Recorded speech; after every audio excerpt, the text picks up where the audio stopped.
welcome to Amrita by the Book. My name is Amrita. This is my Booktube, and today I am celebrating my 1 year anniversary right here on Booktube.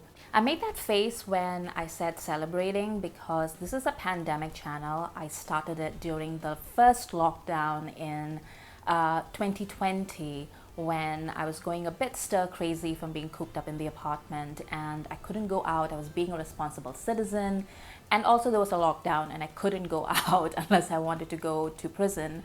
And now it's a year later. I am celebrating my anniversary and we are back in lockdown and things are actually 100% worse. It's so interesting to me to see the ways that we have learned to cope over this past year, because I don't know if you can hear it, but in the background, one of my neighbors is playing like really sad songs from Bollywood films, and they've been doing it like since morning, and they've just decided to turn their lockdown into an impromptu concert for the neighborhood, whether we want it or not.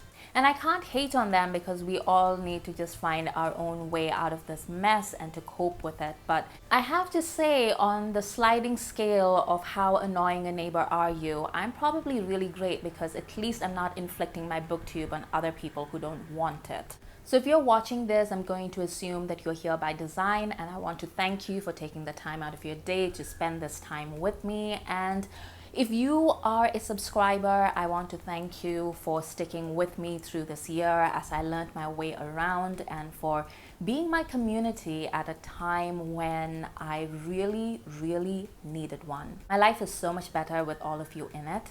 And I asked in my wrap-up video for April whether you would like to see me do a collab or do a Q&A as is tradition around these parts, and I didn't plan things out really well because my head has been all over the place. So I wanted to do something right now, and I think the tag is a great way to go ahead. And I'm going to ask, like, if you wanted to ask me questions, if you're one of the people who said you would like to see me do a Q&A, then leave your questions below, and then when I do the live collab that I have planned for June, I'll get to your questions then. Right, so the anniversary tag. Which anniversary are you celebrating? This is my first anniversary, and I hope it is the first of many. Question 2, what genre or genres does your channel usually focus upon? I actually did a tag called the Omnivore Reader tag, so you know that I read everything and widely. And I think, however, that I do focus a lot on fantasy, just because over the past year, fantasy and romance were the two genres that really did the job when it came to escapism.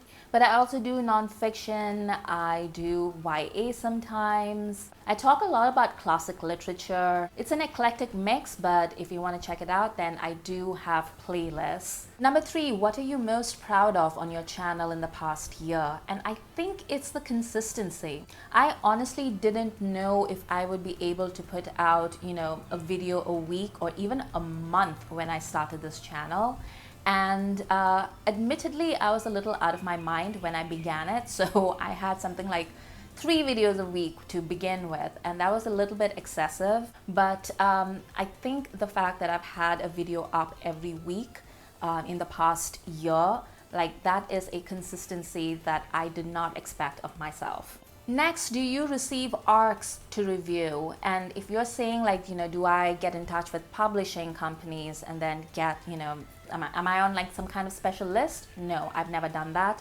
But I am on NetGalley, and therefore I get fantasy ARCs more than anything else, but also a few nonfiction and romance ARCs as well, because those are my favorite genres. And is there some kind of ARC discourse that I don't know? I need to do my research. Number 5, what kind of videos do you like to do most on your channel? And these would have to be the tags. I love tags. I just like interviews in general. I like being presented with a list of questions. I think it's very clear and uncluttered in format, and usually the people who make the tags are really great at figuring out what's most interesting about the Booktube experience, and so I really like those. But apart from that, I really enjoy doing reviews, and actually doing the reviews has sparked my interest in writing them again, which is something that I haven't done in years. So that's amazing. Number 6, what type of videos do you like to see on other people's channels? Honestly, anything that is engaging, because you can always tell when people are putting something up because they have to, for consistency's sake, versus something that really gets them excited and they're passionate about.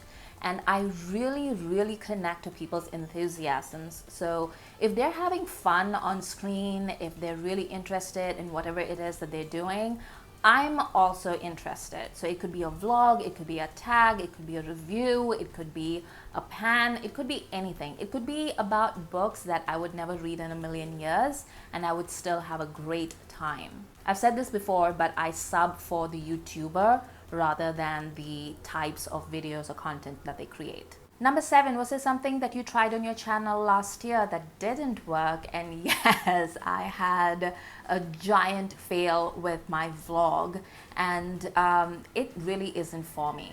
There's nothing wrong with the final product, like the actual vlog. If you watch it, I think it's actually kind of nice. It's a try a chapter vlog, but I honestly disliked that entire process.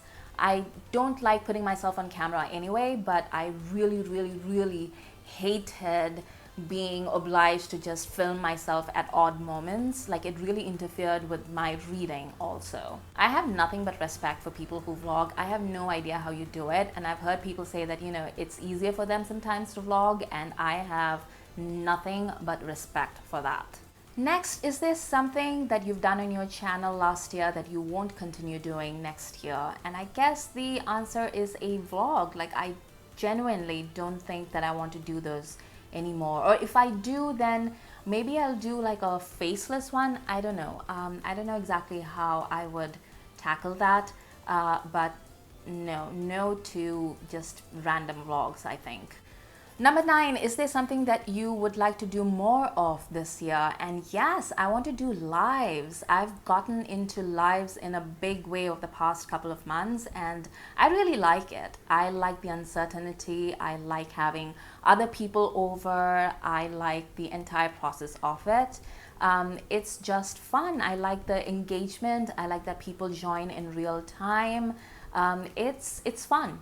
Number 10, is there something new that you plan to add to your channel this year? And actually, yes, if the world improves a little bit and I'm able to leave my house and I'm able to travel once again, and I really do need to travel for work, but that's a whole other thing. But if I'm able to do that, if I'm able to get out and about in the world once more, then I would really like to do like travel vlogs, and that would be a vlog that I would enjoy, I think, because it wouldn't be focused on me, like it would be focused on the world, and that would be great. I'm not exactly sure how that would play into Booktube. Like, maybe I'll just show you where I read when I'm traveling, because there's a lot of that. And I just think it would be interesting because I've had this habit for many, many years where I do shoot like short videos and things, and I post them to my personal Instagram account.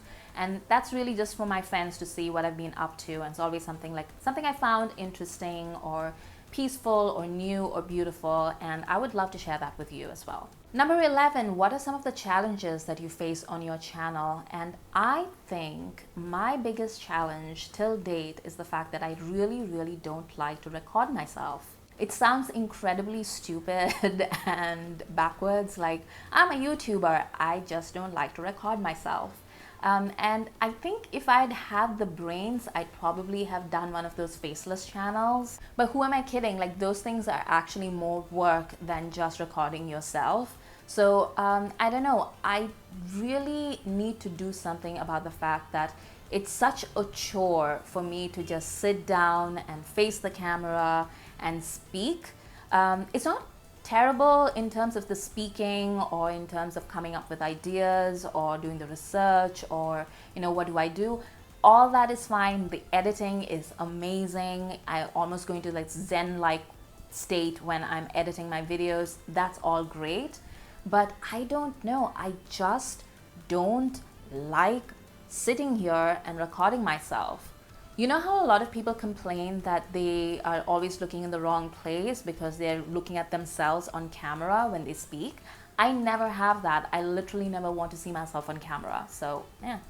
And the weird thing is that it's not even like a body image thing, like I think I'm hideous to look at. I think I'm perfectly fine to look at.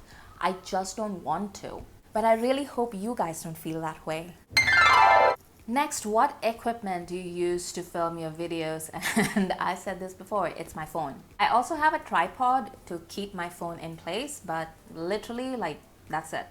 It's the 21st century. We have amazing tech. Number 13, what is your one best piece of advice that you can give to another booktuber? And I think that would be to have fun. I think be very clear about your objectives about being here. And I would say this for any kind of digital content creation. If you think that this is going to be a career, that this is going to be some way for you to earn money, then you need to be very clear about how, and also about the extent to which you're willing to invest in it. And when I say invest, a lot of people think I'm talking about money, but that's not it. It's labor and it's time. If you look at the big YouTubers, I mean, there's a reason why they get burnt out. It's because they're doing this 24/7. You go a little bit crazy trying to do that. So, if you're just one of those people who is following the trends, you're mining the keywords, you're listening to all the advice that they give you on how to go big on YouTube, that's fine. Like, that can absolutely be your thing. I don't have any judgments to make about that, but I am going to say that be kind to yourself, and the longer this is fun for you, the more you'll want to do it. Like, I do this because it's fun for me. I've had a couple of videos go viral, like not in a big giant way, but a couple of thousand views. And honestly, I did not enjoy it because it just attracted the wrong kind of attention. I don't want that crowd, which is why I make very specific kinds of videos, and I genuinely haven't tried to make the kinds of videos that did go viral because I don't want that crowd. I want you guys. You guys are nice. You guys are thoughtful. You know what I'm thinking about. You know what I am interested in, and you're interested in the same things. So we have all that in common, which is why I keep making these videos for you and for me. That's what works for me. So you just need to figure out what works for you and then keep doing it. And number 14, at last, what is the best thing about having a Booktube channel? And that has to be the community, right? I've met so many different people over this past year, people I would never have met otherwise. And I've been introduced to new kinds of literature, new perspectives on literature, and it's all been really fun. I've said this before, but it really takes me back to the early days of the internet when we were all, we had our blogs, we were all figuring out how to be online. Like, this is a lot of fun for me. I really enjoy it. And again, thank you all for being part of this journey with me. Thank you all for watching, and I'll see you soon. For more videos, please hit the subscribe button.